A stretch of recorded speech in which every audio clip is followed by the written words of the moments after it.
Have you ever wondered how a single moment of compassion can echo back into a life when it is needed most?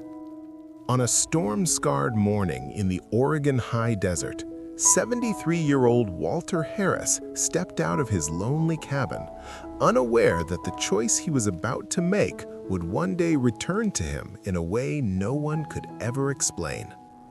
The storm had raged for days, tearing through the land with a wild and unforgiving force. Now the world lay soaked and wounded, branches snapped, earth peeled open, and the once gentle creek roared with the restless energy of a river too swollen to know itself. Walter moved carefully across the mud, his old hip aching with the damp chill, the silence around him heavy in a way only widowers truly understand. Ever since Margaret passed, the quiet had settled into his home like an unwelcome tenant, filling the empty spaces where her laughter once lived. He surveyed the battered landscape with the steady eye of a retired wildlife biologist, focused yet tired, until a thin cry drifted through the air. It was faint, desperate, and not quite like anything human. Curious and uneasy, Walter followed the sound into the shattered woods, unaware that this fragile voice would begin a story far larger than he could imagine. What would you do if the smallest cry in the wilderness pulled you away from every rule you had lived by your entire life? As Walter Harris pushed deeper into the storm-torn woods, the faint sound grew clearer, threading through the debris like a plea carried on the damp morning air. He paused, listening the way a man who had spent decades studying wildlife learns to listen, not just with his ears, but with the quiet instinct that rises in the chest when something is suffering nearby. The cry came again, thin and uncertain, almost swallowed by the wind, and Walter carefully made his way toward a tangled mess of uprooted roots and mud where a massive pine had toppled during the storm.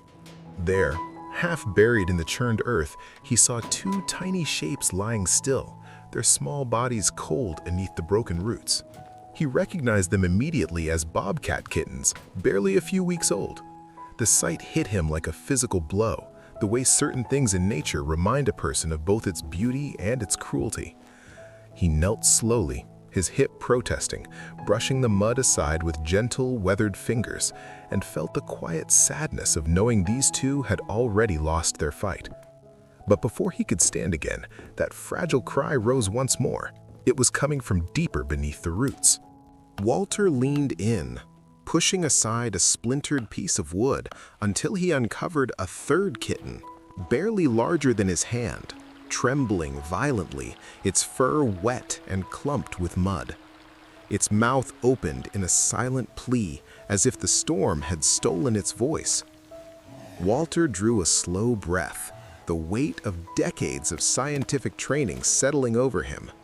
As a wildlife biologist, he had lived by a simple truth, that nature must be allowed to run its course, even when the outcome was painful to watch. A mother bobcat would not return to a destroyed den. A kitten this week had nearly no chance of survival without her. He knew these facts as well as he knew the lines on his own hands, and for a moment he stood there, letting the cold reasoning of his profession speak louder than the ache in his chest. "Leave it," he told himself quietly. "It is the harsh math of the wild." But then, like a whisper carried across time, he heard Margaret's voice as clearly as if she were standing beside him. "There is kindness, and then there is kindness, Walt." She had said that so many times, her eyes sparkling with that stubborn warmth that always softened the edges of his practicality. She was the one who left scraps out for foxes and named every jay that fluttered to their feeder. She believed compassion was never wasted, even when the world insisted otherwise. Hearing her now, in the soaked silence of the forest, made something inside Walter shift. He looked down at the trembling kitten, watched its tiny chest rise and fall in uncertain breaths, and felt the cold knot in his heart begin to loosen. "Damn it, Margaret," he whispered, not in frustration, but in quiet surrender, because he knew he could not walk away. With careful hands, he slipped off his flannel overshirt, the one he had worn for years, softened by wood smoke and time, and he wrapped the kitten in its dry folds. The creature was impossibly light, its bones delicate as twigs beneath his fingertips. And when it let out one more frail cry, Walter felt his breath hitch as if the sound had pierced the solitude he had carried since losing his wife. Holding the small bundle against his chest, he made his way back toward the cabin, feeling the fragile warmth pressing into him through the fabric. Each step was cautious, deliberate, not just because of the slippery ground, but because he was carrying something that had chosen to cling to life, even when everything around it had been torn apart. Inside the cabin, he cleared a space near the wood stove, set the kitten on a heating pad inside a cardboard box, and reached for his old rotary phone. When Dr. Emily Carter picked up, her voice weary from long nights at the clinic, she reminded him of the protocols, the odds, and the reality that a kitten this age almost never survived without its mother. Walter listened, knowing she was right, but he asked anyway for the formula, the supplements, anything that might give the tiny creature even a sliver of a chance. Emily hesitated, then told him what to buy, adding softly that he would need a miracle. And so began 48 hours unlike anything Walter had known since Margaret's passing. He fed the kitten every 2 hours using a dropper, gently prying open its tiny mouth and squeezing in warm formula mixed according to Emily's instructions. Between feedings, he rubbed its belly with a damp cloth to stimulate it the way a mother bobcat would. He barely slept, dozing in short, uneasy drifts, afraid that if he closed his eyes for too long, the small creature beside him might slip away. Yet with each hour, each feeble swallow, each trembling breath, he felt something awakening inside him, something he had not allowed himself to feel since grief carved its place in his life. And when the third morning came, he opened his eyes thinking the silence meant he had lost the battle, only to find the kitten staring back at him with cloudy blue eyes that seemed to hold both fragility and fierce determination. In that moment, as the kitten let out a thin but spirited cry, Walter Harris felt the first spark of hope he had known in years, unaware that this tiny life would one day return that hope to him in the most extraordinary way imaginable. How do you teach a creature born of the wild to return to the world it was meant for, even as it slowly becomes the heartbeat that fills your empty home? That was the question settling over Walter Harris in the days and weeks after the fragile Bobcat Kitten regained its strength. For as Copper grew, so too did the unexpected companionship that wound its way into the quiet corners of Walter's life. The tiny bundle he once feared might not survive a single night soon transformed into a lively, sharp-eyed youngster, his reddish fur brightening as he learned to stand on wobbly legs and explore the edges of the cabin with a curiosity that reminded Walter of the gentle defiance Margaret once carried in her smile. Walter built a small enclosure at first, just enough to give Copper space to move safely. But as the kitten grew stronger, he knew he had to honor the responsibilities of a wildlife biologist. Copper needed a true habitat, a place where his instincts could sharpen and flourish. So, behind the cabin, Walter constructed a large, reinforced enclosure made of chain link and sturdy timbers driven deep into the soil, layering it with logs, boulders, climbing branches, and a small den box. Each detail was shaped by decades of field experience and a quiet devotion Copper would never understand in human terms, but somehow responded to in his wild, alert way. Days passed in a rhythm that felt strangely comforting. Walter would read aloud from the old field guides, while Copper perched on a log, his amber eyes tracking every movement, not with the soft affection of a pet, but with the sharp curiosity of a creature learning the world. When Copper reached 4 months, the time came to teach him what truly mattered for his survival. Walter began with live mice placed in a controlled section of the enclosure, watching as Copper first batted them playfully, uncertain of the purpose. Patience became Walter's constant companion as he demonstrated again and again that these small creatures were not toys, but food. He felt a familiar ache of guilt each time, yet knew deep down that this was the ultimate kindness, preparing Copper not for dependence, but for freedom. Over time, Copper's instincts sharpened. His movements became more precise, more silent, the youthful clumsiness fading as his muscles grew lean and strong. Walter expanded the training by dragging a lure made from a scrap of fur tied to a fishing pole across the grass, simulating the erratic motion of prey. Copper learned to crouch, wait, and strike with impressive speed. The quiet pride in Walter's chest was unmistakable each time Copper landed a perfect pounce.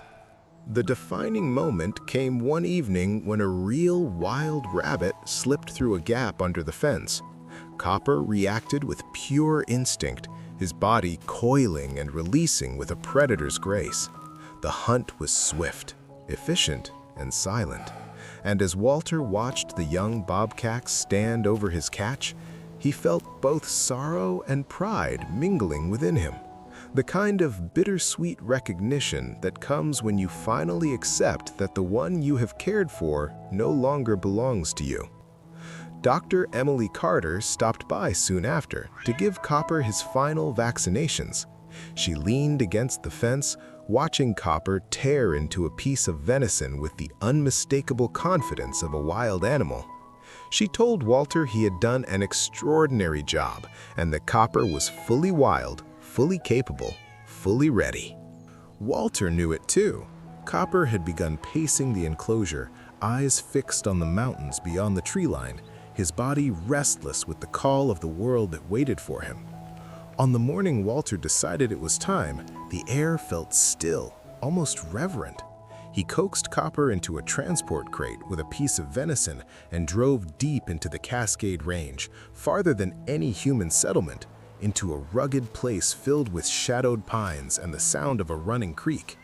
He carried the crate to a soft clearing carpeted with pine needles and opened the door. Copper stepped out slowly, stretching in one fluid motion, scanning the world with the posture of a creature stepping into its rightful home. Then he turned back toward Walter and held his gaze in a long, quiet moment of recognition that felt almost sacred in its simplicity. "Go on, son," Walter whispered, his voice breaking under the weight of love and release. "Be wild, be free, be smart." Copper gave one soft chuff, a warm puff of breath that echoed like a final promise before melting into the forest shadows as though he had never belonged anywhere else. How quickly can a quiet life unravel when age, weather, and fate collide in a single misstep?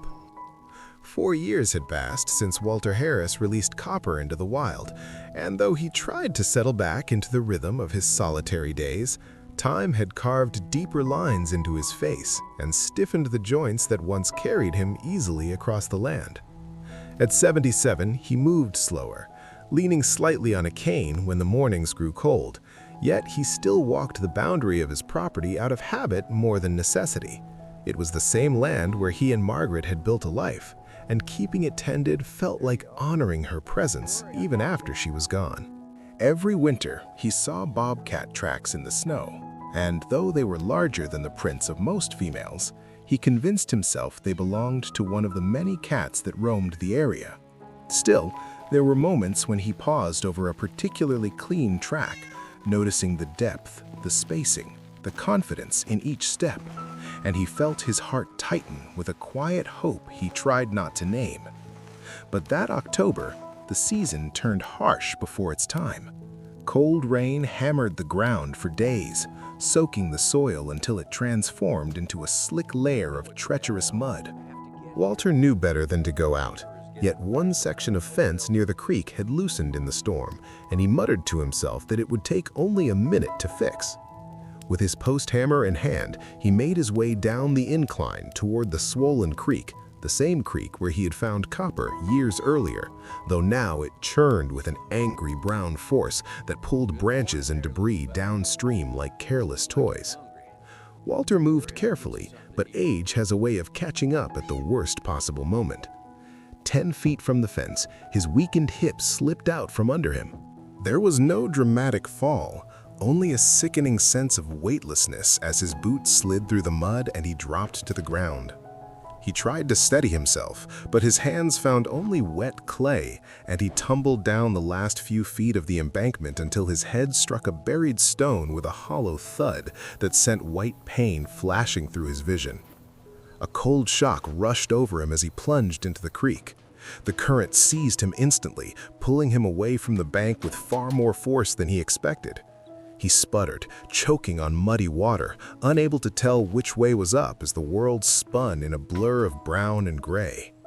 Warmth spread across his forehead, mixing with the icy water. He knew it was blood before he even touched the wound. Then came the deeper pain, sharp and electric, radiating through his right leg. He tried to move it, but it responded only with agony.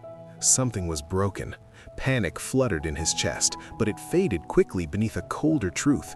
He was 77, alone, injured, and trapped in a rising creek. He was not going home. As the current dragged him, Walter felt his strength slipping away. His fingers numbed, his breaths thinned, and a gray haze crept into the edges of his vision. He thought of Margaret, her voice, her laughter, her gentle insistence that kindness mattered. "I am coming, honey," he whispered inside his mind, ready to let go. He let his body relax, his head tipping back as the water rushed around him, and in that fading moment, something moved on the bank. A shape, tawny and low, stood perfectly still against the curtain of rain. At first, Walter thought it was a hallucination, a comforting image conjured by a dying brain. Yet the figure did not waver or blur. It watched him with an intensity that felt real. Then, with a sudden and powerful leap, the bobcat dove into the creek. Walter's fading awareness sparked into a moment of primal terror.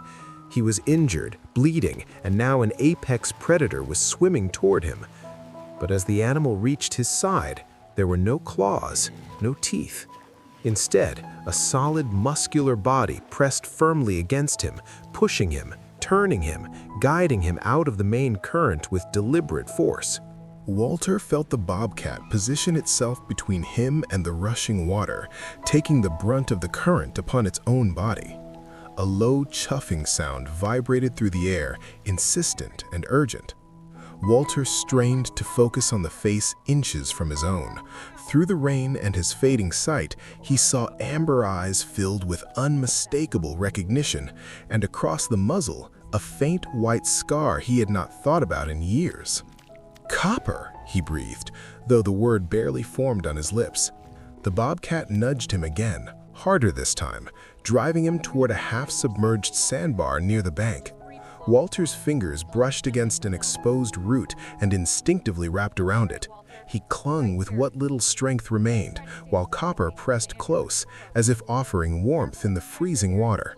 The world dimmed, softened, and then dissolved into darkness. When he next heard a voice, it was not Copper's chuff, but the desperate cry of Dr. Emily Carter calling his name from the bank above. What happens when a moment you were sure belonged to a dream follows you back into the waking world? When Walter Harris opened his eyes in a hospital bed, the steady beep of monitors and the soft glow of fluorescent light felt impossibly distant from the raging creek he had nearly died in. His head was bandaged, his leg immobilized, and a heavy fatigue weighed over him like a thick blanket. Dr. Emily Carter sat nearby with a cup of untouched coffee, relief and disbelief mingling across her face as she explained his injuries. A severe concussion, a broken tibia, and hypothermia that would have claimed him had she found him even 20 minutes later. Yet she could not speak without circling back to the part that stunned her most. She told him the sheriff had seen a bobcat standing on the ridge, watching until the paramedics lifted Walter into the ambulance before it silently slipped into the woods. Walter smiled with a quiet certainty and whispered that Copper had stayed. Months passed as he healed, slowly rebuilding strength with the help of a cane and the stubborn determination that had carried him through decades of wilderness work. When spring finally warmed the land, Walter sat on his porch wrapped in a blanket, listening to the jays Margaret once adored. Without a sound, a familiar presence emerged at the edge of the trees. Copper stood tall and powerful, his coat sleek in the afternoon light. Walter lifted his hand in greeting and murmured, "Hello, son," his voice filled with gratitude. Then two small heads appeared beside Copper, curious and bright, and in that gentle moment, Walter understood that kindness had found a way to return to him not just once, but through the life that Copper now carried forward.